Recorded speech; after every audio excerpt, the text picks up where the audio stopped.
Micro finance ಸುಗ್ರೀವಾಜ್ಞೆ ವಾಪಸ್ ವಿಚಾರಕ್ಕೆ ಸಂಬಂಧಪಟ್ಟಂತೆ ಈಗ ಕಾಂಗ್ರೆಸ್ ರಾಜ್ಯಪಾಲರ ವಿರುದ್ಧ ಆಕ್ರೋಶವನ್ನ ವ್ಯಕ್ತಪಡಿಸ್ತಾ ಇದೆ. ಕಾಂಗ್ರೆಸ್ ಸರ್ಕಾರ ವರ್ಸಸ್ ಗವರ್ನರ್ ಅನ್ನುವಂತಹ ಪರಿಸ್ಥಿತಿ ನಿರ್ಮಾಣ ಆಗಿದೆ. ಮೈಕ್ರೋ ಫೈನಾನ್ಸ್ಗಳ ಜೊತೆಗೆ ರಾಜ್ಯಪಾಲರಿಗೆ ಸಂಬಂಧ ಇದೆ ಅನ್ನುವಂತ ಅನುಮಾನ ಇದೆ. ಇದು ರಾಜ್ಯಪಾಲರ ವಿರುದ್ಧ ಉಗ್ರಪ್ಪ ಅವರು ಮಾಡ್ತಾ ಇರುವಂತಹ ಗಂಭೀರ ಆರೋಪ. ಸಿಲ್ಲಿ ಕಾರಣ ಕೊಟ್ಟು ರಾಜ್ಯಪಾಲರು ವಾಪಸ್ ಕಳಿಸಿದ್ದಾರೆ ಸುಗ್ರೀವಾಜ್ಞೆಯನ್ನ. ಬಿಜೆಪಿ ರಾಜ್ಯಪಾಲರ ಮೇಲೆ ಒತ್ತಡ ತರ್ತಾ ಇದೆ. ಹೀಗಾಗಿ ಈ ರೀತಿ ಎಲ್ಲ ಆಗ್ತಾ ಇದೆ. ಇವರು ಈ ರೀತಿಯ ರಾಜಕಾರಣ ಮಾಡೋದು ತರವೇ ಅನ್ನುವಂತ ಪ್ರಶ್ನೆ ಈಗ ಕಾಂಗ್ರೆಸ್ನ ಬರುತ್ತೆ. ಇನ್ನ ಸರ್ಕಾರ ಮತ್ತು ರಾಜ್ಯಪಾಲರ ನಡುವೆ ಈ ರೀತಿ ಸಂಘರ್ಷ ಜೋರಾಗ್ತಾ ಇದ್ದಂತೆ ರಾಜ್ಯಪಾಲರ ನಡೆಗೆ ಕಾಂಗ್ರೆಸ್ ನಾಯಕರು ಆಕ್ರೋಶ ಭರಿತರಾಗಿದ್ದಾರೆ. ಬಿಜೆಪಿ ವೀಕ್ ಇರೋ ಕಡೆ ರಾಜ್ಯಪಾಲರ ಹಸ್ತಕ್ಷೇಪ ಯೂಶುವಲಿ ಆಗ್ತಾ ಇರುತ್ತೆ. ಗ್ಯಾರಂಟಿಗಳ ಸಮಿತಿ ಅಧ್ಯಕ್ಷ ಎಚ್.ಎಂ. ರೇವಣ್ಣ ಅವರು ಈ ರೀತಿ ಆರೋಪವನ್ನ ಮಾಡ್ತಾ ಇದ್ದಾರೆ. ಬಿಸ್ನೆಸ್ ಮನ್ಗಳ ಪರ ಬಿಜೆಪಿ ಸರ್ಕಾರ ಇದೆಯಾ ಅನ್ನುವಂತಹ ಪ್ರಶ್ನೆಯನ್ನ ಅವರು ಮಾಡ್ತಾ ಇದ್ದಾರೆ. ಒಟ್ಟಿನಲ್ಲಿ ರಾಜ್ಯದಲ್ಲಿ ಈಗ ಗವರ್ನರ್ ವರ್ಸಸ್ ಗವರ್ನಮೆಂಟ್ ಅನ್ನುವಂಥ ಪರಿಸ್ಥಿತಿ ನಿರ್ಮಾಣವಾಗಿದೆ.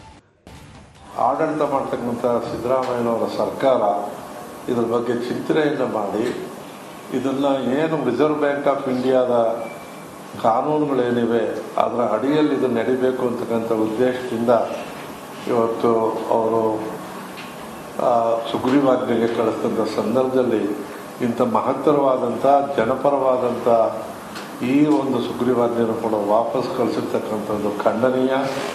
ಮತ್ತು ಇದೊಂದೇ ಅಲ್ಲ, ಇನ್ನು ಬೇಕಾದಷ್ಟಿವೆ. ಅದರಲ್ಲೂ ಪಕ್ಷಪಾತ ಯಾವ ರೀತಿ ಇದೆ ಅಂದರೆ, ಏನು ಕುಮಾರಸ್ವಾಮಿ ಅವರ ಬಗ್ಗೆ ಇಲಾಖೆ ಈ ರೀತಿ ಫೈನಾನ್ಸಿಂಗ್ ಮಾಡುವಂತ ಏಜೆನ್ಸೀಸ್ ಯಾರಿದ್ದಾರೆ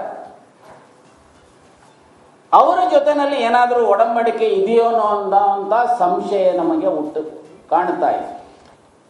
ಈ ರೀತಿ ಫೈನಾನ್ಸಿಂಗ್ ಮಾಡುವಂತ ಮೈಕ್ರೋ ಫೈನಾನ್ಸ್ ಸುಗ್ರೀವಾಜ್ಞೆ ವಾಪಸ್ ವಿಚಾರಕ್ಕೆ ಸಂಬಂಧಪಟ್ಟಂತೆ ಈಗ ಕಾಂಗ್ರೆಸ್ ರಾಜ್ಯಪಾಲರ ವಿರುದ್ಧ ಆಕ್ರೋಶವನ್ನ ವ್ಯಕ್ತಪಡಿಸ್ತಾ ಇದೆ. ಕಾಂಗ್ರೆಸ್ ಸರ್ಕಾರ ವರ್ಸಸ್ ಗವರ್ನರ್ ಅನ್ನುವಂತಹ ಪರಿಸ್ಥಿತಿ ನಿರ್ಮಾಣ ಆಗಿದೆ. ಮೈಕ್ರೋ ಫೈನಾನ್ಸ್ಗಳ ಜೊತೆಗೆ ರಾಜ್ಯಪಾಲರಿಗೆ ಸಂಬಂಧ ಇದೆ ಅನ್ನುವಂತ ಅನುಮಾನ ಇದೆ. ಇದು ರಾಜ್ಯಪಾಲರ ವಿರುದ್ಧ ಉಗ್ರಪ್ಪ ಅವರು ಮಾಡ್ತಾ ಇರುವಂತಹ ಗಂಭೀರ ಆರೋಪ. ಸಿಲ್ಲಿ ಕಾರಣ ಕೊಟ್ಟು ರಾಜ್ಯಪಾಲರು ವಾಪಸ್ ಕಳಿಸಿದ್ದಾರೆ ಸುಗ್ರೀವಾಜ್ಞೆಯನ್ನ. ಬಿಜೆಪಿ ರಾಜ್ಯಪಾಲರ ಮೇಲೆ ಒತ್ತಡ ತರ್ತಾ ಇದೆ. ಹೀಗಾಗಿ ಈ ರೀತಿ ಎಲ್ಲ ಆಗ್ತಾ ಇದೆ. ಇವರು ಈ ರೀತಿಯ ರಾಜಕಾರಣ ಮಾಡೋದು ತರವೇ ಅನ್ನುವಂತ ಪ್ರಶ್ನೆ ಈಗ ಕಾಂಗ್ರೆಸ್ನ ಬರುತ್ತೆ. ಇನ್ನ ಸರ್ಕಾರ ಮತ್ತು ರಾಜ್ಯಪಾಲರ ನಡುವೆ ಈ ರೀತಿ ಸಂಘರ್ಷ ಜೋರಾಗ್ತಾ ಇದ್ದಂತೆ ರಾಜ್ಯಪಾಲರ ನಡೆಗೆ ಕಾಂಗ್ರೆಸ್ ನಾಯಕರು ಆಕ್ರೋಶ ಭರಿತರಾಗಿದ್ದಾರೆ. ಬಿಜೆಪಿ ವೀಕ್ ಇರೋ ಕಡೆ ರಾಜ್ಯಪಾಲರ ಹಸ್ತಕ್ಷೇಪ ಯೂಶುವಲಿ ಆಗ್ತಾ ಇರುತ್ತೆ. ಗ್ಯಾರಂಟಿಗಳ ಸಮಿತಿ ಅಧ್ಯಕ್ಷ ಎಚ್.ಎಂ. ರೇವಣ್ಣ ಅವರು ಈ ರೀತಿ ಆರೋಪವನ್ನ ಮಾಡ್ತಾ ಇದ್ದಾರೆ. ಬಿಸ್ನೆಸ್ ಮನ್ಗಳ ಪರ ಬಿಜೆಪಿ ಸರ್ಕಾರ ಇದೆಯಾ ಅನ್ನುವಂತಹ ಪ್ರಶ್ನೆಯನ್ನ ಅವರು ಮಾಡ್ತಾ ಇದ್ದಾರೆ. ಒಟ್ಟಿನಲ್ಲಿ ರಾಜ್ಯದಲ್ಲಿ ಈಗ ಗವರ್ನರ್ ವರ್ಸಸ್ ಗವರ್ನಮೆಂಟ್ ಅನ್ನುವಂಥ ಪರಿಸ್ಥಿತಿ ನಿರ್ಮಾಣವಾಗಿದೆ. ಆಡಳಿತ ಮಾಡ್ತಕ್ಕಂಥ ಸಿದ್ದರಾಮಯ್ಯನವರ ಸರ್ಕಾರ ಇದ್ರ ಬಗ್ಗೆ ಚಿಂತನೆಯನ್ನು ಮಾಡಿ ಇದನ್ನ ಏನು ರಿಸರ್ವ್ ಬ್ಯಾಂಕ್ ಆಫ್ ಇಂಡಿಯಾದ ಕಾನೂನುಗಳೇನಿವೆ ಅದರ ಅಡಿಯಲ್ಲಿ ಇದು ನಡಿಬೇಕು ಅಂತಕ್ಕಂಥ ಉದ್ದೇಶದಿಂದ ಇವತ್ತು ಅವರು ಸುಗ್ರೀವಾಜ್ಞೆಗೆ ಕಳಿಸಿದಂಥ ಸಂದರ್ಭದಲ್ಲಿ ಇಂಥ ಮಹತ್ತರವಾದಂಥ ಜನಪರವಾದಂಥ ಈ ಒಂದು ಸುಗ್ರೀವಾಜ್ಞೆಯನ್ನು ಕೂಡ ವಾಪಸ್ ಕಳಿಸಿರ್ತಕ್ಕಂಥದ್ದು ಖಂಡನೀಯ.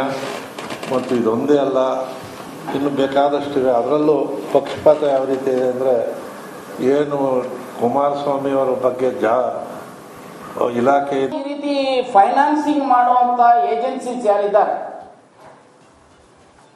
ಅವರ ಜೊತೆನಲ್ಲಿ ಏನಾದರೂ ಒಡಂಬಡಿಕೆ ಇದೆಯೋ ಅನ್ನೋ ಸಂಶಯ ನಮಗೆ ಕಾಣ್ತಾ ಇದೆ. ಈ ರೀತಿ ಫೈನಾನ್ಸಿಂಗ್ ಮಾಡುವಂತ ಮೈಕ್ರೋ ಫೈನಾನ್ಸ್ ಸುಗ್ರೀವಾಜ್ಞೆ ವಾಪಸ್ ವಿಚಾರಕ್ಕೆ ಸಂಬಂಧಪಟ್ಟಂತೆ ಈಗ ಕಾಂಗ್ರೆಸ್ ರಾಜ್ಯಪಾಲರ ವಿರುದ್ಧ ಆಕ್ರೋಶವನ್ನ ವ್ಯಕ್ತಪಡಿಸ್ತಾ ಇದೆ. ಕಾಂಗ್ರೆಸ್ ಸರ್ಕಾರ ವರ್ಸಸ್ ಗವರ್ನರ್ ಅನ್ನುವಂತಹ ಪರಿಸ್ಥಿತಿ ನಿರ್ಮಾಣ ಆಗಿದೆ. ಮೈಕ್ರೋ ಫೈನಾನ್ಸ್ಗಳ ಜೊತೆಗೆ ರಾಜ್ಯಪಾಲರಿಗೆ ಸಂಬಂಧ ಇದೆ ಅನ್ನುವಂತ ಅನುಮಾನ ಇದೆ. ಇದು ರಾಜ್ಯಪಾಲರ ವಿರುದ್ಧ ಉಗ್ರಪ್ಪ ಅವರು ಮಾಡ್ತಾ ಇರುವಂತಹ ಗಂಭೀರ ಆರೋಪ. ಸಿಲ್ಲಿ ಕಾರಣ ಕೊಟ್ಟು ರಾಜ್ಯಪಾಲರು ವಾಪಸ್ ಕಳಿಸಿದ್ದಾರೆ ಸುಗ್ರೀವಾಜ್ಞೆಯನ್ನ. ಬಿಜೆಪಿ ರಾಜ್ಯಪಾಲರ ಮೇಲೆ ಒತ್ತಡ ತರ್ತಾ ಇದೆ. ಹೀಗಾಗಿ ಈ ರೀತಿ ಎಲ್ಲ ಆಗ್ತಾ ಇದೆ. ಇವರು ಈ ರೀತಿಯ ರಾಜಕಾರಣ ಮಾಡೋದು ತರವೇ ಅನ್ನುವಂತ ಪ್ರಶ್ನೆ ಈಗ ಕಾಂಗ್ರೆಸ್ನ ಬರುತ್ತೆ. ಇನ್ನ ಸರ್ಕಾರ ಮತ್ತು ರಾಜ್ಯಪಾಲರ ನಡುವೆ ಈ ರೀತಿ ಸಂಘರ್ಷ ಜೋರಾಗ್ತಾ ಇದ್ದಂತೆ ರಾಜ್ಯಪಾಲರ ನಡೆಗೆ ಕಾಂಗ್ರೆಸ್ ನಾಯಕರು ಆಕ್ರೋಶ ಭರಿತರಾಗಿದ್ದಾರೆ. ಬಿಜೆಪಿ ವೀಕ್ ಇರೋ ಕಡೆ ರಾಜ್ಯಪಾಲರ ಹಸ್ತಕ್ಷೇಪ ಯೂಶುವಲಿ ಆಗ್ತಾ ಇರುತ್ತೆ. ಗ್ಯಾರಂಟಿಗಳ ಸಮಿತಿ ಅಧ್ಯಕ್ಷ ಎಚ್ ಎಂ ರೇವಣ್ಣ ಅವರು ಈ ರೀತಿ ಆರೋಪವನ್ನ ಮಾಡ್ತಾ ಇದ್ದಾರೆ. ಬಿಸ್ನೆಸ್ ಮನ್ಗಳ ಪರ ಬಿಜೆಪಿ ಸರ್ಕಾರ ಇದೆಯಾ ಅನ್ನುವಂತಹ ಪ್ರಶ್ನೆಯನ್ನ ಅವರು ಮಾಡ್ತಾ ಇದ್ದಾರೆ. ಒಟ್ಟಿನಲ್ಲಿ ರಾಜ್ಯದಲ್ಲಿ ಈಗ ಗವರ್ನರ್ ವರ್ಸಸ್ ಗವರ್ನಮೆಂಟ್ ಅನ್ನುವಂಥ ಪರಿಸ್ಥಿತಿ ನಿರ್ಮಾಣವಾಗಿದೆ. ಆಡಳಿತ ಮಾಡ್ತಕ್ಕಂಥ ಸಿದ್ದರಾಮಯ್ಯನವರ ಸರ್ಕಾರ ಇದ್ರ ಬಗ್ಗೆ ಚಿಂತನೆಯನ್ನು ಮಾಡಿ ಇದನ್ನ ಏನು ರಿಸರ್ವ್ ಬ್ಯಾಂಕ್ ಆಫ್ ಇಂಡಿಯಾದ ಕಾನೂನುಗಳೇನಿವೆ ಅದರ ಅಡಿಯಲ್ಲಿ ಇದು ನಡಿಬೇಕು ಅಂತಕ್ಕಂಥ ಉದ್ದೇಶದಿಂದ ಇವತ್ತು ಅವರು ಸುಗ್ರೀವಾಜ್ಞೆಗೆ ಕಳಿಸಿದಂಥ ಸಂದರ್ಭದಲ್ಲಿ ಇಂಥ ಮಹತ್ತರವಾದಂಥ ಜನಪರವಾದಂಥ ಈ ಒಂದು ಸುಗ್ರೀವಾಜ್ಞೆಯನ್ನು ಕೂಡ ವಾಪಸ್ ಕಳಿಸಿರ್ತಕ್ಕಂಥದ್ದು ಖಂಡನೀಯ. ಮತ್ತು ಇದೊಂದೇ ಅಲ್ಲ, ಇನ್ನು ಬೇಕಾದಷ್ಟಿವೆ. ಅದರಲ್ಲೂ ಪಕ್ಷಪಾತ ಯಾವ ರೀತಿ ಇದೆ ಅಂದರೆ, ಏನು ಕುಮಾರಸ್ವಾಮಿ ಅವರ ಬಗ್ಗೆ ಇಲಾಖೆ ಈ ರೀತಿ ಫೈನಾನ್ಸಿಂಗ್ ಮಾಡುವಂತ ಏಜೆನ್ಸೀಸ್ ಯಾರಿದ್ದಾರೆ ಅವರ ಜೊತೆನಲ್ಲಿ ಏನಾದರೂ ಒಡಂಬಡಿಕೆ ಇದೆಯೋ ಅನ್ನೋ ಸಂಶಯ ನಮಗೆ ಕಾಣ್ತಾ ಇದೆ. ಈ ರೀತಿ ಫೈನಾನ್ಸಿಂಗ್ ಮಾಡುವಂತ ಮೈಕ್ರೋ ಫೈನಾನ್ಸ್ ಸುಗ್ರೀವಾಜ್ಞೆ ವಾಪಸ್ ವಿಚಾರಕ್ಕೆ ಸಂಬಂಧಪಟ್ಟಂತೆ ಈಗ ಕಾಂಗ್ರೆಸ್ ರಾಜ್ಯಪಾಲರ ವಿರುದ್ಧ ಆಕ್ರೋಶವನ್ನ ವ್ಯಕ್ತಪಡಿಸ್ತಾ ಇದೆ.